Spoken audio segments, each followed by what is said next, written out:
Most organizations think Copilot success is a prompting problem. If users just learn the right magic words, the model will behave. They're wrong. Your prompts aren't failing because people can't write. They're failing because the enterprise never built a place where intent can live, stay current, and be governed. So Copilot improvises confidently. That's how you get plausible nonsense, governance debt, and decisions that take longer because nobody trusts the output. If you want fewer Copilot demos and more architectural receipts, subscribe to the M365 FM podcast. In the next few minutes, this gets simple. Ephemeral context versus persistent context, where truth must live, and how control actually attaches. The foundational misunderstanding: Copilot isn't a chatbot. The core misconception is treating Microsoft 365 Copilot like a chatbot with a nicer suit. A chatbot is basically, you ask, it answers, the conversation scrolls away, and the risk stays mostly personal. You got something wrong, you look silly, you move on. Copilot in the enterprise is not that. In architectural terms, Copilot is an interaction layer sitting on top of three things you already run: Microsoft Graph as the data surface, Entra as the identity and authorization engine, and whatever governance you did or didn't build with purview labels, retention, DLP, and policy. The model generates language, sure, but the system behavior is shaped by what it can retrieve, what it's allowed to retrieve, and what signals exist to rank one source above another. That distinction matters. Because when Copilot fails, it usually isn't failing at language. It's failing at selection. It's pulling the wrong material from the wrong place with the wrong implied authority and then writing it in a tone that sounds like it's certain. That's not a prompt problem. That's a context architecture problem. This is why Copilot looks incredible in demos and then becomes mediocre inside your tenant. The demo environment has clean curated sources and tidy permissions. The retrieval universe is small, the content is recent, and there's one obvious truth document. In your tenant, the retrieval universe is a landfill with an indexing service. And that means your prompt is operating inside a probabilistic system, even if you keep pretending it's deterministic. Here's the uncomfortable truth. The prompt doesn't create truth. The prompt only steers which fragments of your tenant Copilot will consider while it manufactures a response. When that steering lacks strong constraints, authoritative sources, scoped context, clear intent, the model compensates with pattern completion. That's where the confident fiction comes from. It's not malicious. It's just how generative models behave when they don't have an anchor. So what do people do? They try to fix it with more prompt engineering. They invent frameworks. They write longer prompts. They create rules that actually work. And yes, sometimes that improves output because you're adding constraints and context manually. But manual prompting doesn't scale. It can't. The enterprise is a distributed system. It's 1,000 teams, 1 million files, 10 million permissions, and a governance model that slowly erodes because exceptions feel productive. Every exception is an entropy generator. Now add Copilot. Copilot doesn't simplify that. Copilot accelerates it because it can produce polished outputs faster than your organization can validate them. And the first time a senior leader forwards a Copilot-generated answer as if it's policy, you've just converted a drafting assistant into an unofficial authority. You didn't deploy an AI assistant. You deployed a distributed decision engine that speaks in complete sentences. Let's make this obvious with one micro example. A user asks, "What's our rule for sending customer data to a vendor?" In a healthy architecture, there's a single authoritative policy source. It's owned, labeled, current, and discoverable. Copilot retrieves it, cites it, and answers with boundaries. In the real enterprise, that policy lives in three places: a PDF from 2021, a SharePoint page someone edited last month, and a Teams message thread where legal said it depends, and everyone ignored the rest. Copilot retrieves all of it, ranks something because it has more keywords, and produces a smooth paragraph that sounds like compliance. The user didn't get an answer. They got a statistically plausible synthesis of your organizational confusion. And now governance has a new enemy: answers that look like decisions but have no receipts. This is where the deterministic versus probabilistic distinction matters. A deterministic system is one where the same input reliably produces the same governed outcome because the system has a stable source of truth and enforced constraints. Identity is consistent, labels matter, access boundaries are real, content lifecycle exists. A probabilistic system is one where outcomes drift because the retrieval set drifts. Permissions drift, content rots, duplicates multiply, and Copilot politely pretends it all makes sense. Most organizations are running Copilot as a probabilistic system and then blaming users for not being deterministic enough with prompts. So no, Copilot isn't a chatbot. It's closer to an authorization-aware retrieval and reasoning pipeline wrapped in a chat UI. It is a compiler that takes your intent, pulls in whatever context it can legally see, and outputs a plausible artifact, which means the control plane is not the prompt. The control plane is context. What exists, where it lives, who owns it, how it's labeled, how it's updated, and how it's constrained. Once you see Copilot that way, the rest of this episode becomes painfully straightforward, and it explains why Copilot notebooks exist at all. Because if you don't give the system a governed container for persistent intent, you'll keep doing what humans always do. You'll keep trying to solve an architectural problem with better typing. Persistent context, what it is and what it is not. Persistent context is not a feature. It's a design decision. It's the choice to stop treating what the model should know as a side effect of whatever happens to be open, recent, or popular in the graph, and instead build a curated, governable context set that can survive more than one conversation. In simple terms, persistent context is reusable intent plus reusable sources. Intent means the constraints you keep retyping today: scope, assumptions, definitions, tone, required output format, and the explicit "do not do this" exclusions. Sources means the documents, pages, and records you're willing to treat as input to a decision, not helpful reading inputs. When those two things persist, Copilot stops acting like a slot machine. It starts acting like a system. Now, what persistent context is not? It is not chat history. Chat history is an audit trail of what was said, not a stable substrate of truth. It's messy by nature. Half-formed questions, wrong turns, speculative answers, and good enough for now drafts. Treating chat history as institutional knowledge is how bad outputs fossilize into future mistakes. Persistent context is also not personal memory. Some tools offer remember my preferences. That's personalization, not governance. It might make responses feel smoother, but it doesn't solve enterprise truth, accountability, or policy enforcement. If Copilot remembers that a user likes concise answers, fine. If it remembers how your finance policy works, you've just invented an unofficial policy store with no owner and no change control. That is not architecture, that is entropy with a smile. And it's definitely not whatever I had open.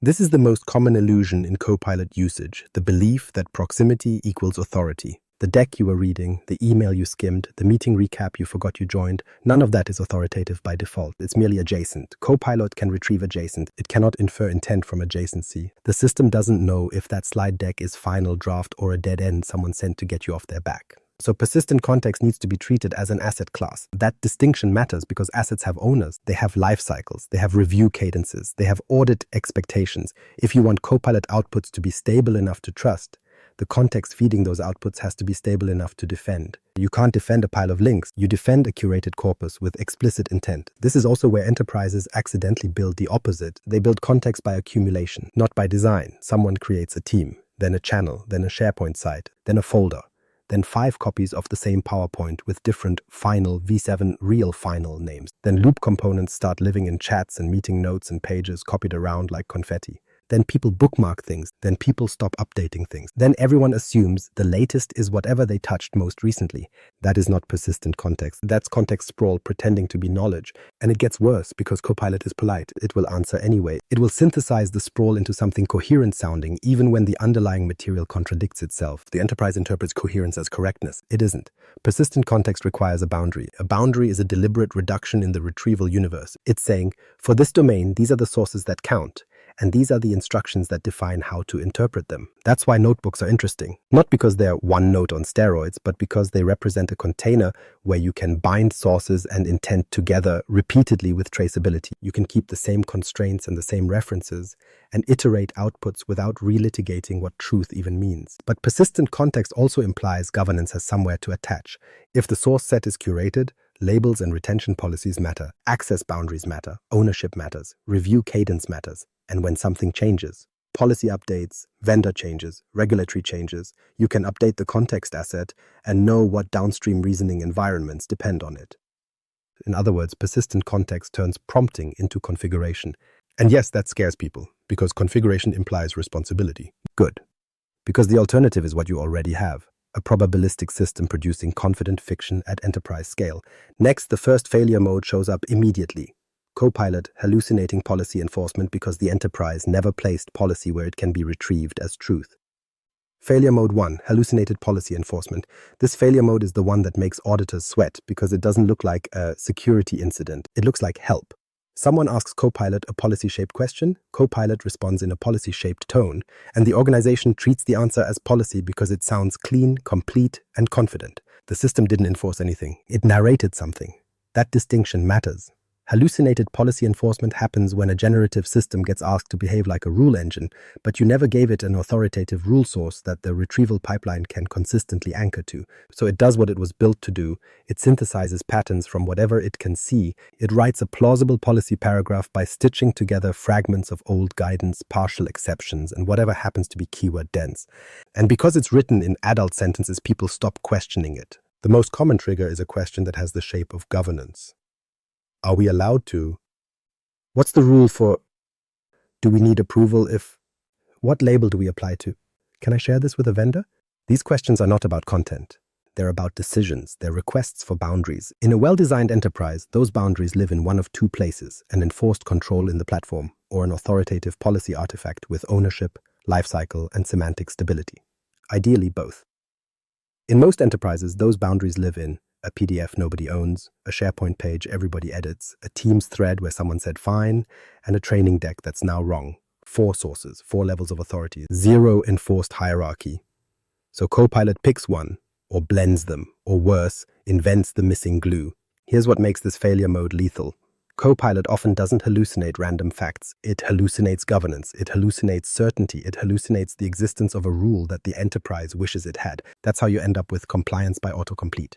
And yes, the model can cite sources. That doesn't save you.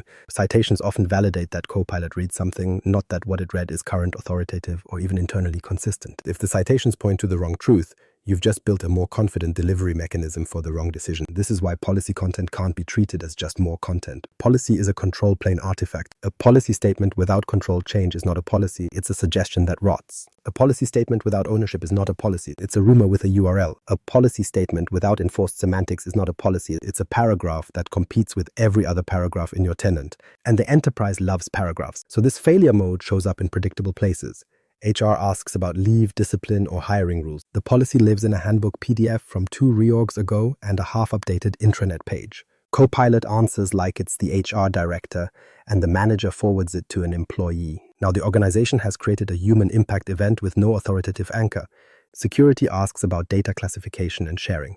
The real rules live partly in purview labels and DLP, partly in a standards document, and partly in what we've always done. Copilot answers with a blended story. The user follows it. You get oversharing or you get unnecessary blockage, and both outcomes create operational drag. Procurement asks about vendor onboarding. There's a process doc, a ServiceNow workflow, and a set of exceptions that were approved last year under pressure. Copilot returns a neat checklist that omits the exceptions or incorrectly normalizes them. Now, teams either bypass the workflow or assume it's optional. The root cause is boring. You never place truth where Copilot can retrieve it with predictable authority. Instead, you spread governance across convenient locations, PDFs in random libraries, email attachments, SharePoint pages with no change control, and chats that feel authoritative because someone senior typed them. Copilot then behaves exactly like the retrieval system it is. It ranks, it samples, it synthesizes. It cannot enforce intent you never encoded. So the fix isn't train users to prompt better. That's how the enterprise absolves itself and keeps the same architecture. The fix is to treat policy as something the system must be able to ground in. A single owned source, a stable publishing model, and clear boundaries between policy, guidance, and discussion. If you can't separate those, Copilot won't either. And once policy has an authoritative home, you still have one more job. Make sure Copilot can't treat everything else as equal. That means the next section, because the real problem isn't that Copilot can't find information. It's that the enterprise never decided where truth is allowed to live. Where truth must live, authoritative sources versus convenient sources. The enterprise keeps pretending authoritative is a vibe. It isn't. Authoritative means 3 boring things that almost nobody implements. Controlled change, single ownership, and predictable semantics. Controlled change means updates follow an explicit process, not whoever had edit rights and caffeine. Single ownership means one accountable role can answer who approved this and when, without a treasure hunt. Predictable semantics means the content uses stable terms and definitions, so the system can retrieve and interpret it consistently. Convenient sources fail all 3. Convenient sources are whatever is close at hand. A slide deck, a Teams message, a meeting recap, a SharePoint page that became a dumping ground, the policy folder that contains 400 files, and the Word doc someone attached to an email 5 quarters ago. Convenience produces volume. Volume produces ambiguity, ambiguity produces retrieval drift, and retrieval drift produces Copilot answers that sound decisive while being structurally untrustworthy. So when people ask, where should truth live? The answer isn't SharePoint. SharePoint is a file and page platform. It's not an authority model. Authority is what you build on top: permissions, publishing workflows, page ownership, change control, and lifecycle. Without those, SharePoint becomes a sprawl engine with a nice UI. The same is true for Teams. Teams is not a knowledge system. It's a high-velocity conversation system with permanent storage side effects. Treating Teams messages as policy is like treating hallway gossip as a contractual term. It may reflect reality. It may also reflect one person's confidence during a bad week. That distinction matters, because Copilot doesn't know which of these is truth. It knows which is retrievable. It knows which matches the prompt. It knows which has the right keywords, and it knows which you have access to. That's it. If you don't encode authority, Copilot will synthesize convenience. So the architecture decision you need is a placement model. Policy must live where change is controlled and semantics are stable. Guidance can live where it's consumable and contextual. Discussion can live where it's fast and disposable. And those three must not compete as equals. Here's a pragmatic split that actually holds up. If it's an enforceable rule, classification requirements, retention requirements, external sharing constraints, mandatory approvals, then it needs a home that behaves like a control plane artifact. That usually means a formally published policy set with versioning, ownership, and review cadence, plus enforcement and platform controls where possible.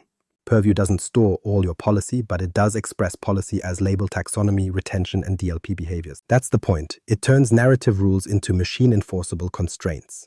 If it's operational guidance, how to do the thing inside your organization, who to contact, what templates to use, then a curated SharePoint knowledge base can work, but only if it's treated like a product. Page owners, publishing approvals, and explicit last reviewed discipline. If pages don't have owners, they're not guidance. They're content that decays. If it's interpretation, negotiation, exception handling, or what we think, that belongs in chat, meetings, and threads. High velocity, low authority, and ideally with a path to promote the outcome into a governed artifact when it becomes real. Because the enterprise always does the opposite. It stores policy as PDFs because that's how legal likes it. It stores guidance as decks because that's how training works. It stores decisions as chat messages because that's where we were talking. Then it wonders why Copilot can't tell policy from opinions. The system can't separate what you refuse to separate. Now connect that back to Copilot notebooks. A notebook is not where truth should originate. It's not your policy store. It's not your compliance system. It's a context container that points at truth, binds it to intent, and makes the system behave predictably for a defined domain. That means the notebook is downstream of truth placement. If you feed it convenient sources, it will produce convenient answers. If you feed it authoritative sources, you get outputs you can defend. Not because Copilot got smarter, but because you narrowed the retrieval universe to sources with actual governance semantics. And yes, this forces a decision leader's hate. You can't declare a single source of truth as a slogan. You have to pay for it with ownership, controlled change, and removal of duplicates. So the rule is blunt. If the content changes decisions later, it must have an authoritative home. If it doesn't, Copilot will happily invent the missing authority for you. Next, the failure mode that follows truth placement is just as predictable. Once you stop hallucinated policy, you run headfirst into context sprawl, pretending to be knowledge. Failure mode 2, context sprawl. Masquerading as knowledge. Once truth is placed, the next failure shows up anyway, because most tenants don't fail from missing information. They fail from too much information with no authority gradient. This is the part where leaders say, but we have SharePoint, we have Teams, we have OneDrive, we have everything in Microsoft 365. Correct, you have everything. That's the problem. Context sprawl masquerading as knowledge is what happens when the enterprise treats volume as coverage. The graph becomes a dumping ground of near duplicates, half-finished drafts, abandoned project sites, and temporary workspaces that never die. Copilot doesn't see a knowledge base, it sees a retrieval universe, and in a sprawl universe, relevance collapses. The system starts ranking what's popular, recent, keyword-dense, or simply easier to parse, not what's correct. Over time, you aren't just losing accuracy, you're losing semantic stability. The same question asked 2 months apart produces 2 different answers because the underlying document landscape shifted. That's not intelligence, that's drift. Teams accelerates this because it creates content faster than governance can classify it. Every new team provisions a SharePoint site. Every channel generates files, meeting artifacts, and recordings. Every chat now leaks loop components into existence. And loop components are especially efficient entropy generators because they feel lightweight, shareable, and harmless. They are not harmless. They're fragments of truth that can be copied into 10 places without the discipline of a single owner, a single version, or a life cycle. Copy becomes the default behavior. Reference becomes the exception. And the moment copy becomes normal, you've lost deterministic outcomes. SharePoint sprawl works the same way. People treat SharePoint sites like project rooms, then forget to close the door when the project ends. They keep the permissions, they keep the content, they keep the final deck that was final for that week. Then a new project spins up and someone copies the old content because it's close enough. Copilot then retrieves both, because both are true in the sense that they exist. And this is where the enterprise's favorite lie shows up again. Search will handle it. Search can rank. Search cannot establish authority. Search can't tell you which deck represents the current operating model, which page reflects policy, and which document was a political compromise that nobody implemented. Search returns candidates. Copilot then reasons over those candidates and generates a smooth answer that hides the ambiguity you should have seen. So sprawl doesn't just degrade accuracy, it degrades accountability. When the answer is wrong, nobody can explain why the system chose those sources, or why the real document didn't win. And the usual response is predictable. Someone creates yet another deck, this time titled Copilot Guidance, and drops it into yet another site. Entropy responds with gratitude. Now, the most dangerous part of context sprawl is that it creates false confidence through repetition. If the wrong document gets copied into enough places, it starts to dominate retrieval. It becomes the statistically likely answer. People see it more often, they quote it more. It becomes what everyone knows. That is not consensus. That is document replication. And it creates a nasty feedback loop. Copilot surfaces the replicated content, users trust it because it looks familiar, and then they propagate it further by pasting it into new artifacts. You've just built mimetic drift into your operating model. This is also why just add more sources is a trap. RAG designs collapse at enterprise scale when the source set becomes a soup. More sources do not mean more truth. They mean more candidates, and more candidates means more ranking noise. The retrieval engine must pick something, and it will pick what the signals reward, not what your governance team intended. If you want reliable answers, you need to shrink the universe, not expand it, which means you need to treat content pathways as managed systems, where content is allowed to live, how it gets promoted from discussion to guidance to policy, and how duplicates get killed on contact. If you don't kill duplicates, you are explicitly choosing probabilistic outcomes. And this is why the notebook container matters again. Notebooks don't magically fix sprawl. They don't clean your tenant. What they can do is create an intentional boundary. For this domain, these sources count. That's a design move against sprawl. It's context narrowing as a control. But if you don't also manage lifecycle, freshness, ownership, review cadence, then the notebook just becomes a curated landfill. A smaller landfill, still a landfill. So failure mode number 2 is not users being messy. It's the platform doing exactly what it was built to do, enable creation at scale with governance lagging behind. Copilot then retrieves at scale with your ambiguity baked in. Next, the predictable consequence, context rot. Staleness is not a content problem, it's a security control problem. Lifecycle as a security control, context rot is predictable. Context rot isn't an accident, it's not people forgot. It's the predictable outcome of letting information persist without a lifecycle. Enterprises love retention because retention feels like control. Keep everything, never delete. Auditors nod. Legal relaxes. Storage is cheap until it isn't. But retention is not the same thing as usefulness, and it's definitely not the same thing as truth. Retention preserves artifacts. Truth requires maintenance.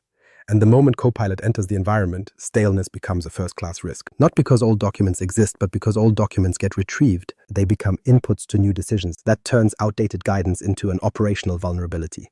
This is where most organizations make a foundational category error. They treat freshness as a content quality issue when it's actually a control plane issue. If a document can change a decision, then staleness is a security problem because an outdated policy description can produce an unauthorized action. An old vendor onboarding process can bypass new risk controls. An old exception can resurrect a closed loophole. And Copilot will do this politely, in perfect grammar, with citations. So lifecycle has to be designed, not hoped for. Lifecycle means 3 things: ownership, review cadence, and deprecation behavior. Ownership is not the site owner. Ownership is the person or role accountable for correctness over time. Someone who can say, yes, this is still valid. No, that's been superseded. Here's the replacement. Without that, content becomes a permanent maybe. Review cadence is the second part leaders avoid because it sounds like work. It is work. That's the point. If the information affects regulatory exposure, security posture, or financial decisions, then the review cadence needs to match the risk. Quarterly for high-risk policies, semi-annual for operational standards, annual for low-impact guidance. Not because those intervals are magical, but because time kills accuracy. Deprecation behavior is the part almost nobody implements. Most tenants don't have a clean "this is obsolete" pattern. They just stop linking to the old thing and hope it dies. It doesn't die. Search still finds it. Copilot still retrieves it. People still share it. The artifact becomes undead, no longer maintained, still influential. That's context rot. And it's predictable because ownership decays in the same pattern every time. Week 1. The project has energy. The notebook or site looks curated. The links are clean. The instructions are explicit. Everyone agrees this will be the place. Week 3. The owner changes roles or takes PTO or gets pulled into the next fire. Updates slow down. People add just one more document without pruning. Nobody removes duplicates because removal feels political. Week 6. The notebook of record becomes the notebook of convenience. It still exists, but it no longer represents current truth. It represents the last moment anyone cared enough to curate it. Then Copilot arrives and treats it as equal to everything else. That's how you get drift inside the very container you built to stop drift. Now layer retention policies on top, because this is where the enterprise confuses compliance with correctness. Records retention answers. Can we prove we kept it? It does not answer. Should we still use it? In fact, retention often guarantees that obsolete material stays available longer than it stays accurate. So the platform faithfully preserves a record and Copilot faithfully retrieves it, and you faithfully make a bad decision faster. That is not governance. That is automated nostalgia. So lifecycle needs to be treated as a security control specifically for AI-assisted work. You're not managing documents, you're managing decision inputs. And that means lifecycle has to attach to the context pathway, not to individual user habits. You can't train 1 million users to remember which file is stale. You can build a system where stale sources get flagged, demoted, or removed from the reasoning environment entirely. That's why persistent context without lifecycle is just a slower version of chat sprawl. It lasts longer, it fails later. And it fails with more confidence because everyone assumes persistence implies validity. So the actual rule is unpleasantly simple. If you want persistent context, you need persistent stewardship, a maintained source set, named owners, review triggers, clear deprecation, and you need a container that can hold intent alongside sources so the constraints don't rot separately from the documents. Because files alone don't carry intent, they just carry words. That container is why notebooks exist. Why Copilot notebooks exist, the container for managed context. Copilot notebooks exist because Microsoft finally ran into the same wall every enterprise hits. Chat is an interface, not a system. Chat is good at one thing, ephemeral interaction, ask, answer, move on. But enterprises keep trying to use chat to do persistent work. Policy interpretation, architectural standards, project delivery, operating procedures, risk decisions, and executive briefings. Those aren't conversations, those are repeatable reasoning problems. And repeatable reasoning needs a container. A Copilot notebook is that container. A managed context workspace where sources and intent are bound together long enough to matter. Not just for a single prompt, for an entire decision thread that spans days, weeks, and multiple people. This is the part most people miss. Notebooks are not primarily about better prompting. They're about shrinking the retrieval universe on purpose. In the M365 ecosystem, Copilot can potentially retrieve from a huge surface area: mail, calendars, files, SharePoint sites, Teams chats, meetings, loop components, and whatever else the graph can see. That scale is the selling point. It's also the failure mode. Because when the universe is too large, ranking becomes guesswork. Guesswork becomes drift. Drift becomes, why did it answer that? A notebook is an architectural hack against that drift. It says, for this work stream, these are the sources that count. And then it keeps them attached to the interaction, so users don't have to reground every prompt like they're pleading with a goldfish. But notebooks are more than a bucket of references. They're also a place to persist instructions, what the enterprise keeps calling prompting frameworks, but what architects should recognize as intent constraints, definitions, exclusions, formatting requirements, escalation rules, and how to behave when sources conflict. This matters because ambiguity is the default state of enterprise content. So the notebook becomes a kind of authorization-aware reasoning sandbox. You can't make Copilot omniscient, but you can make it predictable inside a scoped domain. Now compare the roles, because this is where tool misuse becomes inevitable. Copilot chat is for speed. It's the place where people ask, catch me up, summarize a draft, what's the status, and turn this into something readable. It's disposable, high velocity, low guarantees. Pages, loop pages, are for collaborative synthesis. They're the artifact you publish when you're done exploring. A page is where a team turns messy thinking into a consumable output. A brief, a plan, a set of notes, a table, a checklist. It's the thing you share broadly. Agents are for execution. When the problem stops being produce an answer and starts being perform a workflow, agents matter. They're the bridge into systems of action where the output becomes a ticket, a task, a record, or an automation. Notebooks sit in the middle as the reasoning environment, deep work, source-bound, intent-bound, iterative. They're where you do analysis that you'll revisit, defend, and reuse. And this is the key claim. Notebooks reduce randomness by narrowing the retrieval universe and making intent persistent, not eliminating randomness, reducing it. Because the model is still generative, it will still produce language, it will still make probabilistic choices, but you're changing the odds by changing the inputs, and you're doing it in a way that can be owned and governed. This aligns with what Christoph Twiehaus highlights in his notebook overview. The core idea is created context, leading to responses that are more traceable, higher quality, and verifiable. Not because the model suddenly became trustworthy, because the context became defensible. And there's one more subtle design choice that matters. Notebooks work by referencing, not copying. They link to sources rather than duplicating them into a new shadow repository. That's not a convenience feature. That's a governance choice. Copy creates version drift. Links preserve a single update path, assuming the underlying content has lifecycle and ownership. Also notice what notebooks don't do. They don't grant access. Sharing a notebook doesn't magically override Entra permissions on the underlying sources. That's the platform refusing to let a context container become a backdoor. Good. The authorization model stays the authorization model. So if you're expecting notebooks to fix governance, you're going to be disappointed. Notebooks don't fix governance. They expose it. They make it obvious when your truth placement is broken, when your source set is stale, and when your permissions model is a disaster. Because the moment you try to curate context, you discover you don't know what's authoritative, you don't know who owns it, and you can't explain why one team sees a different answer than another, which is the point. A notebook is a container for managed context. It's the place where context engineering becomes real work, not a motivational poster about prompting better. And now the term that everyone keeps avoiding starts to matter. Context engineering. Context engineering, the new work you keep avoiding. Context engineering is what happens when you stop treating Copilot like a clever employee and start treating it like a system you own. And yes, it's the work everyone avoids because it sounds like governance, and governance sounds like delay. But the delay is already there. You just pay it later in rework, escalation, and incident reviews. So here's the simple definition. Context engineering is the deliberate design of what Copilot is allowed to consider, how it should interpret it, and what must be produced as evidence after it answers. Not write a better prompt, design the environment. There are 3 layers, and if you ignore any of them, you get drift. Layer 1 is sources, what the notebook can pull from as truth, not useful docs. Inputs that are allowed to influence decisions.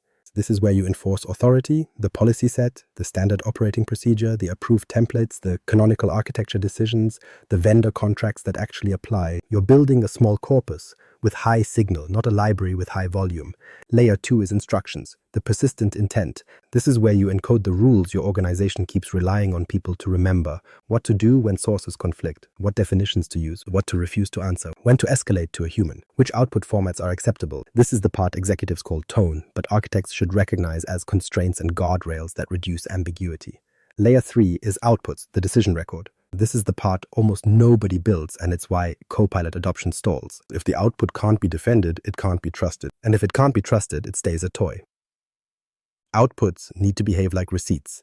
Citations, assumptions, and a stable format that can be reviewed. The point isn't to make Copilot verbose. The point is to make Copilot accountable inside a workflow. Now here's the objection that shows up immediately. We already have a prompt framework, goal, context, source, expectations. We trained users. Sure, and it works about as well as every other program that tries to make humans compensate for missing system design. Prompt frameworks are manual context engineering. They're just done badly because they're done one prompt at a time by the least consistent part of the system, people. In a large tenant, you don't need better individual behavior. You need reusable, governed configuration that survives turnover and stress. That's what the notebook gives you, a place to bind the source set and the instructions so you don't have to recreate the same constraints every day. But it only works if you treat the notebook like a product, not like a scratchpad. So context engineering has a few non-negotiable behaviors. First, define the question space. What is this notebook allowed to answer? Vendor onboarding for external data processes.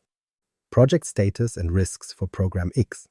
Security standards for endpoint configuration. And if you can't define that in one sentence, you're building a junk drawer. Second, define exclusions. This is where the enterprise stops being naive. What must the notebook refuse?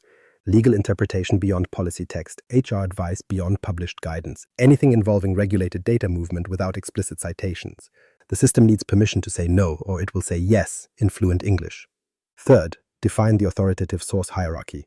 When sources conflict, what wins? A formally published policy over a slide deck, a labeled standard over a meeting note, a signed contract over an email summary. If you don't tell Copilot what authority means, it will treat recency and keyword density as authority. That's how garbage becomes truth.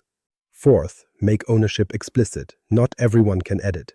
Someone owns the context, someone curates the source list, someone reviews the instructions, someone sets the cadence. Otherwise, the notebook becomes a museum of good intentions. This is why executives should care, even if they don't care about the mechanics. Because context engineering is how you get two things leadership actually wants: quality and accountability, fewer wrong answers that look right, faster decisions that don't get relitigated because nobody knows where the answer came from. And there's a cost angle too, because entropy isn't free. Sprawl drives storage, sprawl drives indexing, sprawl drives compute. Then everyone pretends Copilot is expensive, when the real cost is that you never controlled the context surface area in the first place. So, no, context engineering isn't a niche practice, it's the new enterprise literacy for AI. And the most important part is the one that breaks almost every design at scale: identity. Because the moment you try to engineer context across real teams, you discover that the retrieval problem is not finding the right document. It's which documents exist for which user, at which moment, with which permissions, and with which drift. That's where the next failure mode lives. Failure mode 3, broken RAG at scale. Broken RAG at scale is what happens when everyone runs a pilot, celebrates the demo, and then collides with the part they didn't model. The enterprise is not a lab, and retrieval is not search with better vibes. In a pilot, the corpus is small. Permissions are clean because you handpicked the participants. The content is fresh because you just created it. And the truth documents are obvious because you curated them. So RAG looks deterministic. Ask a question, get the right source, get a decent answer. Then you go to production. Now the corpus is millions of items. Duplicates exist by design. Old content didn't get deprecated because retention kept it alive.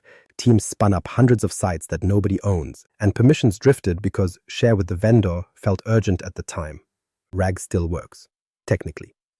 But the behavior becomes unreliable because the input universe becomes adversarial to relevance. The first failure pattern is retrieval mismatch.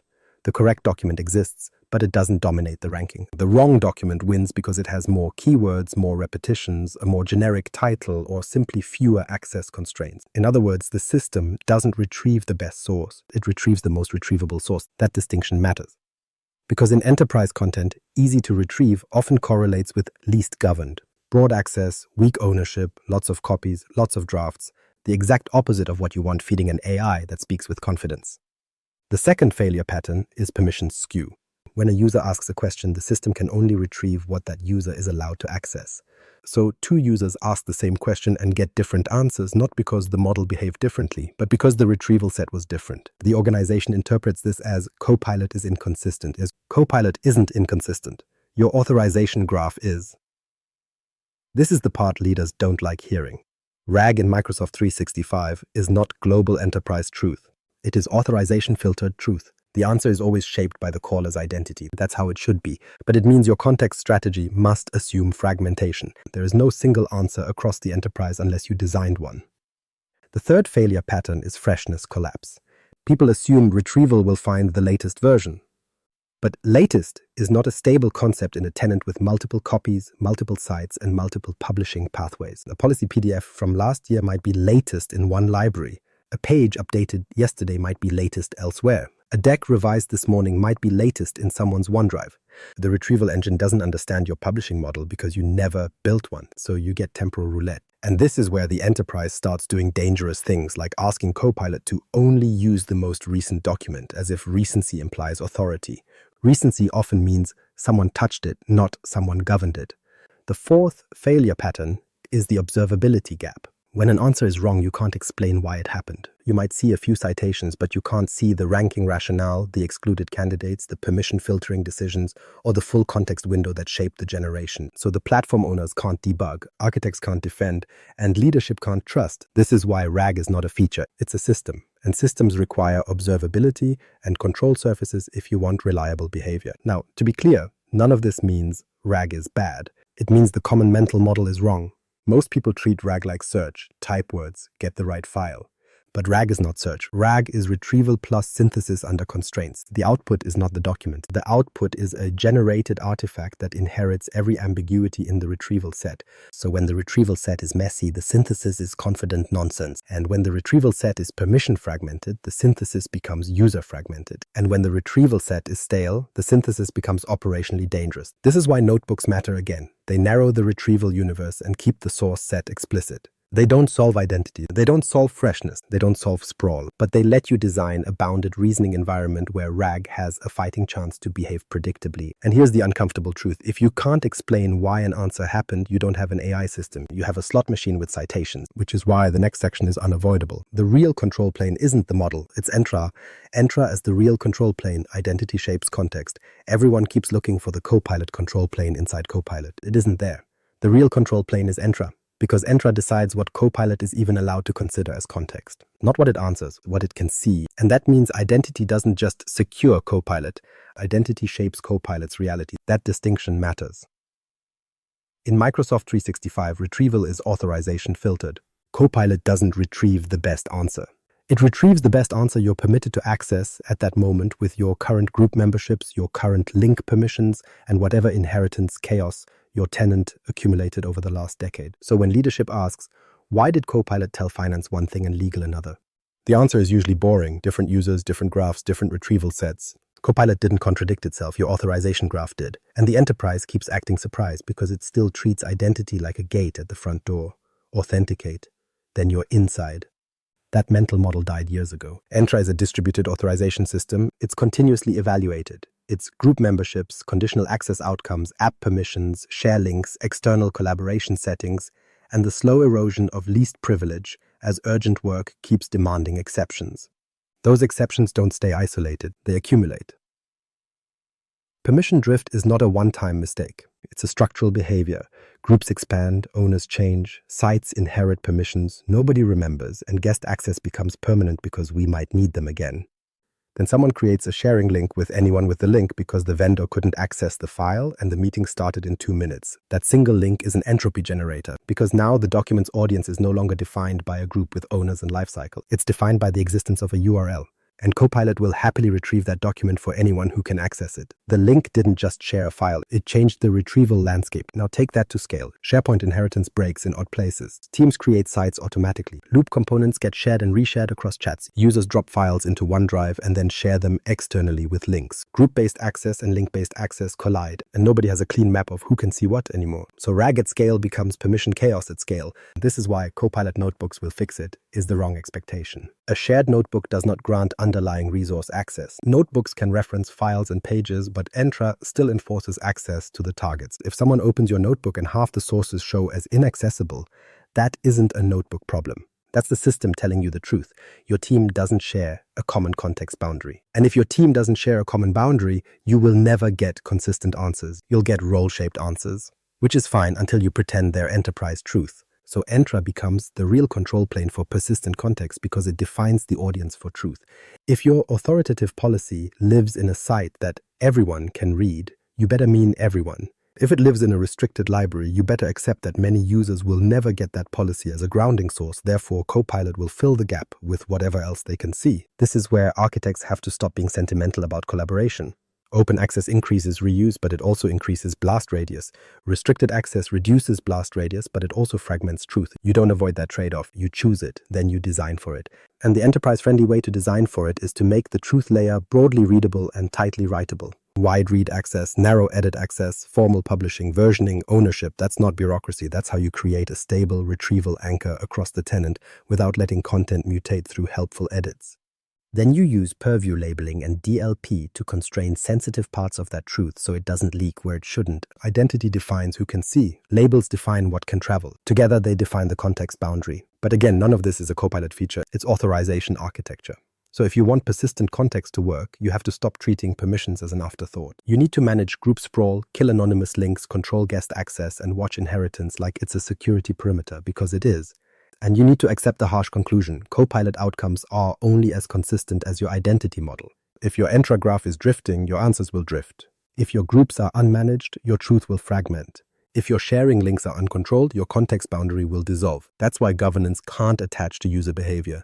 It has to attach to the pathways, how content gets created, shared, labeled, and made retrievable. And that leads directly to the part everyone claims they'll do later, right after the rollout, right after adoption, right after the next incident. Purview, the part everyone claims they'll do later.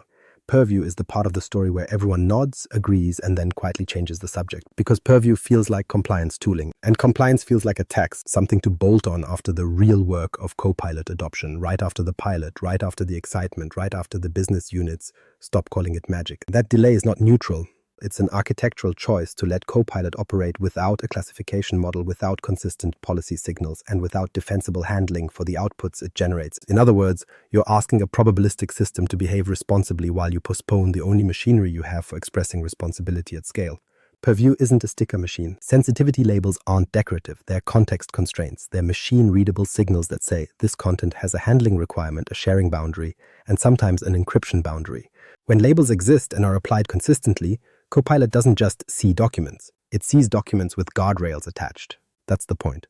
Without those signals, Copilot retrieves across a flat content universe. Everything looks the same, so the model ranks by relevant signals and produces an answer. And if the answer includes sensitive content, you're now relying on the user to notice and behave. That's not governance, that's wishful thinking. This is also where people confuse enforcement with awareness. A label taxonomy without policy is just a vocabulary lesson. The enterprise needs labels to drive behaviors. Default labeling, mandatory labeling, restrictions on sharing, and downstream controls like DLP. Otherwise, you've built a classification scheme that exists purely for reporting dashboards no one reads. And DLP is where the later excuse becomes expensive. DLP is not there to punish users. It's there to prevent predictable failure modes, pasting regulated data into the wrong place, sharing a summary that includes PII with the wrong audience, or taking an AI-generated artifact and distributing it as if it's clean. Copilot accelerates creation. DLP becomes the seatbelt. You don't install seatbelts after the crash. Now add insider risk. Organizations pretend insider risk is only about malicious actors. It's not. It's also about high-velocity accidents. Someone pressured to deliver using Copilot to synthesize data and then moving it to an unmanaged location because it's just a draft. Copilot didn't leak data by itself. Your workflow did. Insider risk management exists to detect those patterns and put friction where it matters. Then there's lineage and e-discovery, the part nobody wants to talk about because it turns AI assistant into records problem. Copilot outputs are not ephemeral by default. They get copied into emails, they get pasted into decks, they get turned into loop pages, they become briefs, decisions, risk registers, and guidance. Those artifacts influence outcomes. That means they become discoverable evidence in audits, investigations, and litigation. If you can't trace what sources shaped them and what labels govern them, you didn't just lose accountability. You lost defensibility. This is why Purview has to be treated as part of the Copilot architecture, not as a compliance phase. Purview is how you attach governance to content pathways. The inputs you retrieve, the outputs you generate, and the places those outputs travel. And yes, there's a catch. Purview can't compensate for missing authority. It can constrain data movement, it can apply labels, it can enforce retention, but it cannot decide which document is true when your tenant has 5 contradictory versions. That's still a context engineering problem. So the correct mental model is Purview constrains the boundary conditions, not the reasoning quality. It reduces blast radius, it increases auditability, it makes outputs and sources governable, and it gives leadership something they always ask for once the first incident happens: proof. Proof that the system respected handling requirements. Proof that sensitive outputs didn't travel where they shouldn't. Proof that decisions have receipts, not just polished prose. So when people say we'll do Purview later, what they mean is we'll accept uncontrolled context now and we'll deal with the consequences when the consequences become visible. The platform will allow that, the auditors will not. Next, this has to connect back to patterns, not tools, because the point isn't to memorize Purview features. The point is to understand the persistent context triad Microsoft is quietly assembling: personal capture, collaborative synthesis, and managed reasoning. The persistent context triad: OneNote, Pages, Notebook.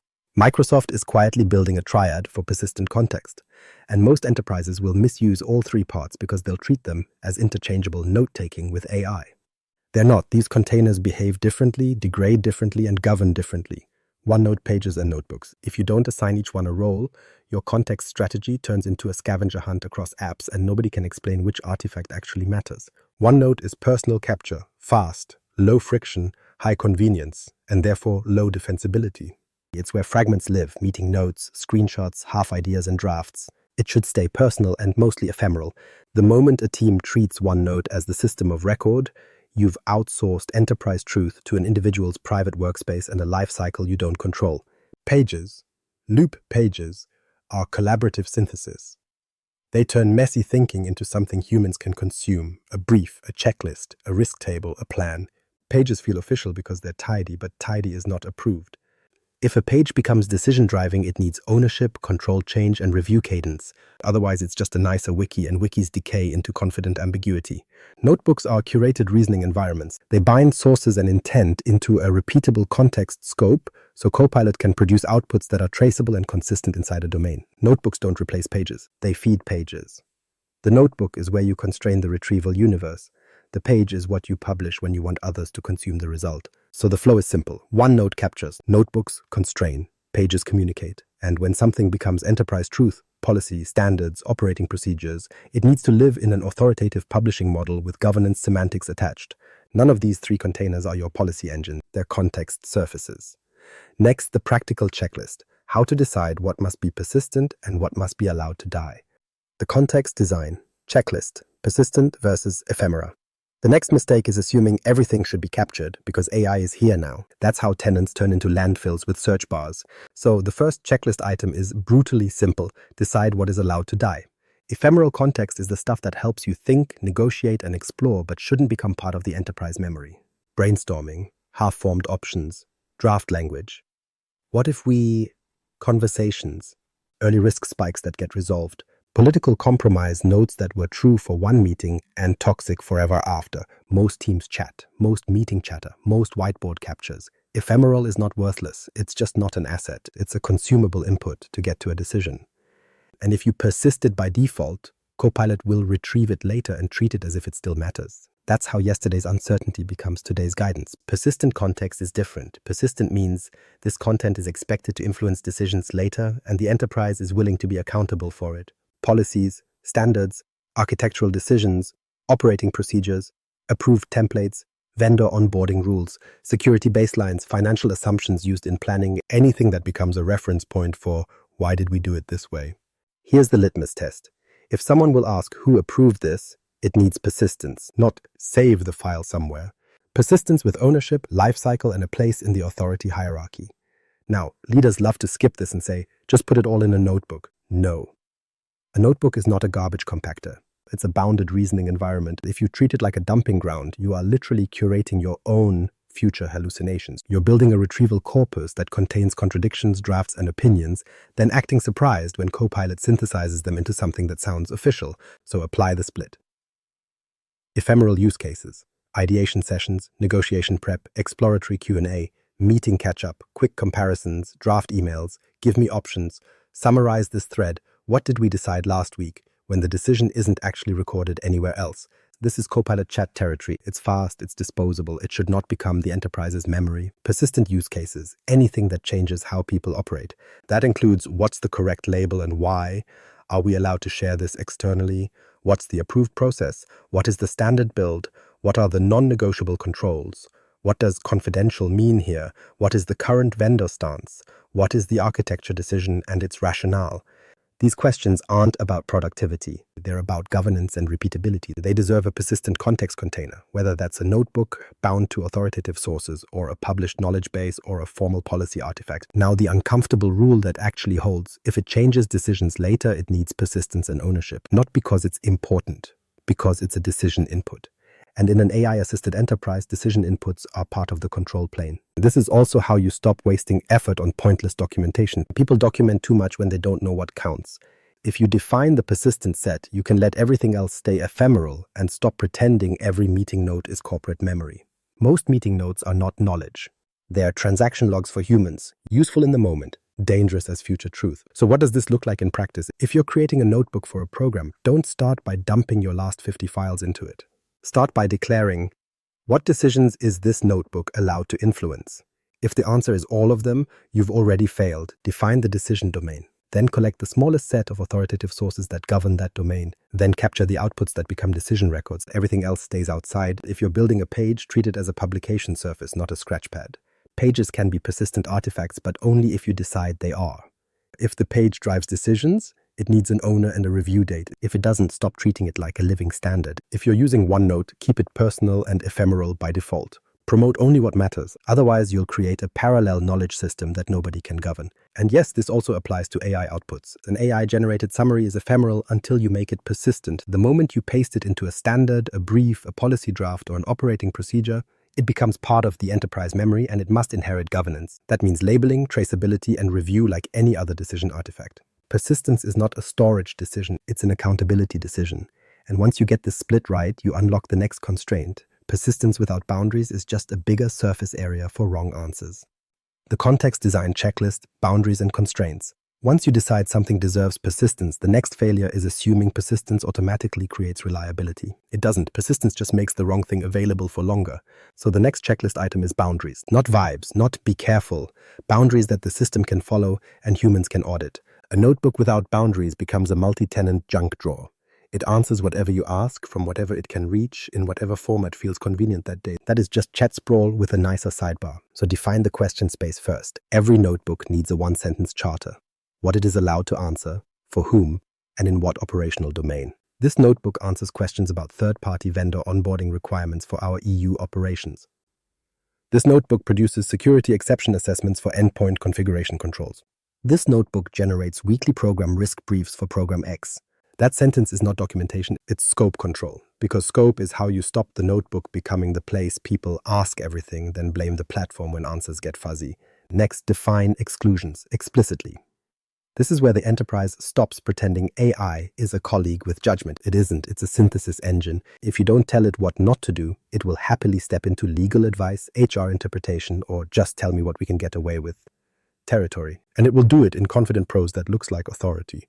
So exclusions have to be written like refusal rules. This notebook must refuse to answer questions that require legal interpretation beyond the cited policy text. This notebook must refuse to recommend data handling decisions without referencing labeled policy sources.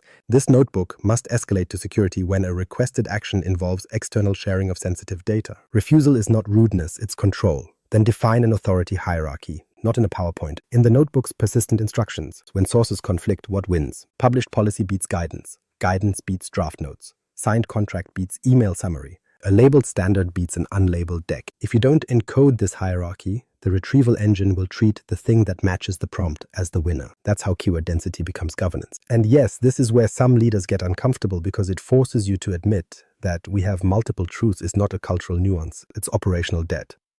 Now add format constraints, because format is not aesthetics. Format is how outputs become usable artifacts instead of chat sludge. If the notebook exists to produce decisions, then the output format must be decision-shaped, not a helpful paragraph.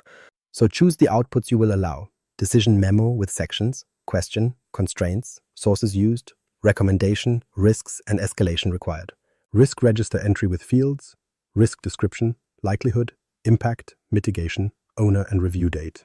Executive brief with top 3 points, what changed since last time, open decisions, and next actions. If the output matters, the structure is part of the control plane. Structure forces the model to expose gaps, missing sources, missing assumptions, missing owners. Unstructured prose hides those gaps. Then define the constraint behaviors when the notebook can't find authoritative sources. This is where most implementations fail because they assume the system will try harder. No, the system will fill gaps. So the instruction has to be explicit. If authoritative sources are missing, the notebook must say so, list what it searched within its source set, and recommend where the missing truth should live. That turns failure into a governance signal instead of a hallucination. Now the practical part. Boundaries aren't only about what the notebook answers. They're about what it is allowed to touch. A notebook should not be allowed to reference everything you can find. That's just a denial of service attack on relevance. It needs a maintained source set with purposeful inclusion and purposeful exclusion. And the source set should be small enough that someone can review it without a spreadsheet and a prayer. Because boundaries only work when ownership exists. If the source set can grow without pruning, your constraint model is temporary. It will erode. Always. And if the instructions can be edited by anyone, your boundary model becomes political. It will drift toward convenience. Always. So the checklist item isn't add constraints. It's treat constraints as configuration, version them, review them, own them, test them. Because the moment you rely on informal discipline, you're back to the original problem, humans compensating for missing architecture. Next, once boundaries exist, you still need the boring mechanics that make boundaries enforceable over time. Curated sources, taxonomy, and the elimination of duplicates. The context design checklist. Source curation and taxonomy. Source curation is where most Copilot strategies quietly die, because it forces the enterprise to answer a question it has avoided for years. Which artifacts are allowed to be treated as truth? Not useful, not popular, truth. If you don't curate the source set, you are delegating authority to the ranking algorithm, and the ranking algorithm doesn't know what your compliance team meant. It knows what it can retrieve. So start small. Minimum viable source set, high authority, high signal, low volume. Pick the artifacts that already have controlled change, explicit ownership, and predictable semantics. Published policies, approved standards, canonical decision records, maintained operating procedures. Then stop, because just add one more folder is how you turn a bounded reasoning environment into soup. Curate by category, authoritative sources, decision inputs. Few, stable, governed. Interpretive guidance, how the policy is applied. Useful, but must cite the authoritative layer and declare scope. Operational artifacts, status decks, meeting notes, tickets, retros. Contextual, but not allowed to override policy. If you let these compete with authoritative sources, they'll win on recency and volume. Now add minimal taxonomy so curation survives turnover and can be audited. Every truth source needs a clear title, a one-sentence purpose. What decisions does this control? And lifecycle markers. Owner, last reviewed, next review. Without those, it can exist, but it shouldn't be treated as authoritative in an AI reasoning environment. Finally, prefer links over copies. Copy creates version drift. References preserve a single update path, assuming the underlying source is actually maintained. If people need a short version, make it a governed derivative with explicit lineage, not an orphaned paraphrase in someone's OneDrive. Next, even a perfect curated set fails if nobody owns it. The context design checklist: ownership, change control, and review cadence. Ownership is where most context strategies collapse. Because everyone can contribute sounds collaborative, but it usually means nobody is accountable. A context container that influences decisions needs a product owner, a role responsible for the correctness of the source set and the instructions that govern how Copilot uses it. Not a distribution list, not a community-maintained wiki pattern. A named function with authority to reject additions, remove sources, and resolve conflicts. Now add change control, or your curated context becomes a slow-motion edit war. Treat context like code. Small changes can have disproportionate impact, and unreviewed changes accumulate until behavior becomes unpredictable. Keep it simple. Intake: how new sources and instruction changes are proposed, with a stated purpose and owner. Review: enforce your authority gradient, policy versus guidance versus operational artifacts, and reject anything that can't justify why it belongs. Publication: version the notebook instructions and log source set changes, so why did the answer change has a real answer. Then the part leaders avoid. Review cadence: set and forget becomes set and regret. High-risk domains need frequent review because staleness is a decision risk, not a content quality issue. And you need event triggers, not just calendar rituals, policy updates, regulatory changes, org reorgs, major incidents, spikes in corrections. Those triggers force revalidation before drift becomes normal. Persistent context isn't a storage problem, it's a stewardship model. Next, if you want trust, you need outputs that behave like decision records. From answers to receipts, traceability as the adoption engine. This is the point where Copilot adoption stops being a training problem and becomes a trust problem. Executives don't reject Copilot because it's slow. They reject it because it can't defend itself. The first time an AI-assisted brief goes to a steering committee and someone asks, "Where did that come from?" the room goes quiet. Not because the answer is impossible, because nobody built the workflow to produce evidence alongside the pros. That's the real adoption engine. Receipts. A good answer is nice, a traceable answer is usable. And in an enterprise, usable means it can survive review, audit, and blame. So traceability isn't an enhancement, it's the price of entry. The system needs to produce outputs that behave like decision records. What sources shaped the answer, what assumptions were made, what constraints were applied, and what the model could not verify. Not a dissertation, just enough structure that a human can check the chain of truth without rerunning the whole investigation. Here's the uncomfortable truth. People keep trying to make Copilot sound confident because confidence sells, but confidence without citations is just a faster way to ship misinformation through the org chart. That distinction matters. When a notebook is designed correctly, it can produce an answer and show its work. Links to the authoritative sources in the curated set, the relevant sections, and the boundary conditions that were applied. It's not perfect observability, but it's a defensible artifact. And defensible artifacts change behavior because now the executive doesn't have to trust the AI. They can trust the process. The answer is grounded in a known corpus, produced under known constraints, and reviewable by the people who already own risk. That's how adoption actually happens, not by getting users excited, but by making governance comfortable. Now connect that back to notebooks. Because this is where most people miss the whole point. Notebooks aren't about producing prettier answers. They're about producing repeatable decisions. A notebook with curated sources and persistent intent can generate the same type of output every week. The same format, the same authority hierarchy, the same refusal behaviors, the same citation pattern.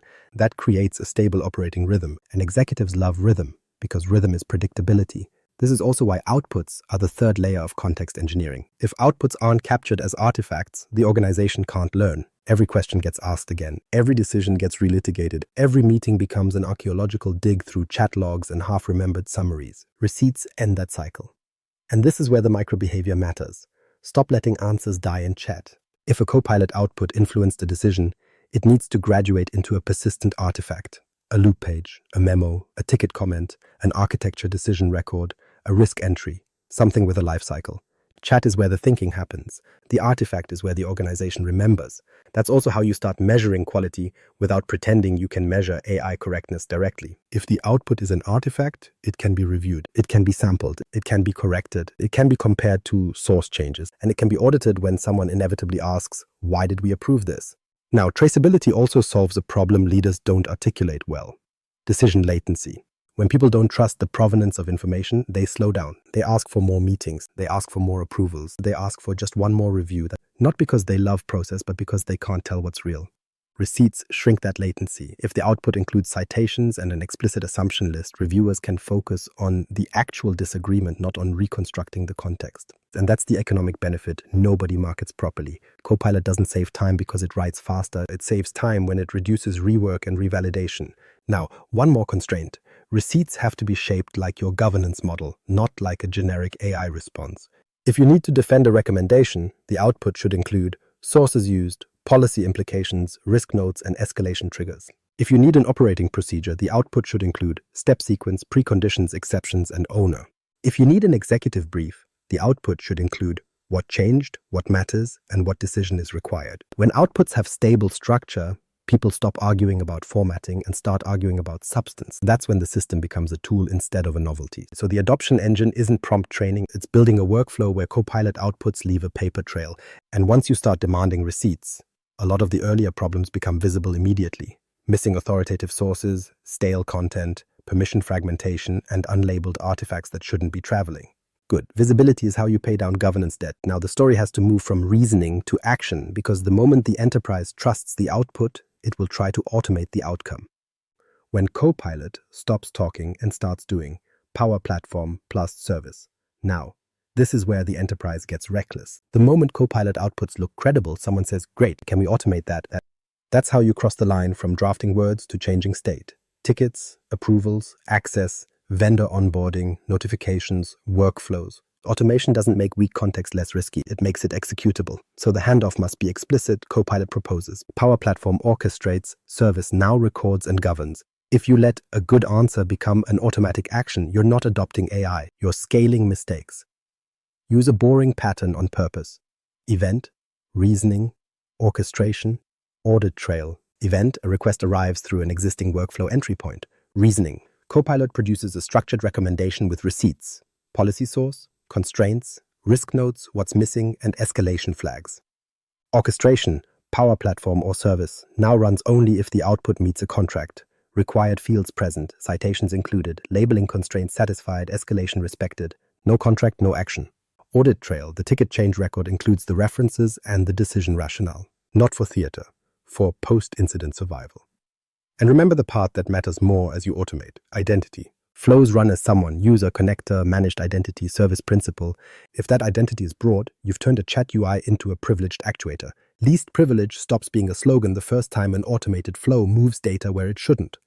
So the system law holds, intent must be enforced by design, contracts, validations, and permission boundaries, not by please be careful. KPIs that actually matter: quality, cost, and control. Most Copilot programs measure adoption, not outcomes. Adoption is a vanity metric. It tells you people clicked the button. It doesn't tell you the answers were reliable or defensible. So, measure 3 things: quality, cost, and control. Quality, stop tracking helpful. Track failure in high-risk domains. Sample outputs weekly and review them like change requests. correct authoritative grounding, correct constraints, correct refusal behavior, correct citations. When failure rises, it's not the model getting worse, it's your context drifting. Then track rework. If humans routinely rewrite outputs before they can be used, you didn't save time. You moved effort into AI-assisted editing. Simple artifact feedback, used as is, edited, discarded, tells you whether your context design is improving. Cost. Copilot is not just a license. The hidden tax is entropy, storage growth, duplicate artifacts, and the operational drag of people recreating work because they can't trust what exists. Track growth of unlabeled content in critical domains, growth of policy-like duplicates, and abandoned workspaces that keep feeding retrieval noise. Control. Measure the health of the control plane signals that shape retrieval and handling. Labeling coverage and consistency per view. Low coverage means flat context and higher blast radius. Permission drift. Entra. Unmanaged groups, anonymous links, guest sprawl. Drift up means answers fragment and truth diverges. Freshness, SLAs for curated sources. If truth hasn't been reviewed, it's not truth. It's historical storage, and the KPI leadership actually cares about decision cycle time, not time to prompt, time to decision. When persistent context and receipts work, latency drops because teams stop relitigating the same ambiguity. If you can't measure these, you don't have a Copilot strategy. You have a UI rollout. The only rule that holds: prompting isn't strategy. Persistent context is the control plane that makes Copilot outcomes reliable, governable, and defensible. If you want the next step, watch the episode on designing authoritative truth placement in Microsoft 365. Policy, guidance, and discussion don't belong in the same container. Subscribe if you want fewer Copilot demos and more architectural receipts, and drop the failure mode you're seeing so the next episode targets the real entropy in your tenant.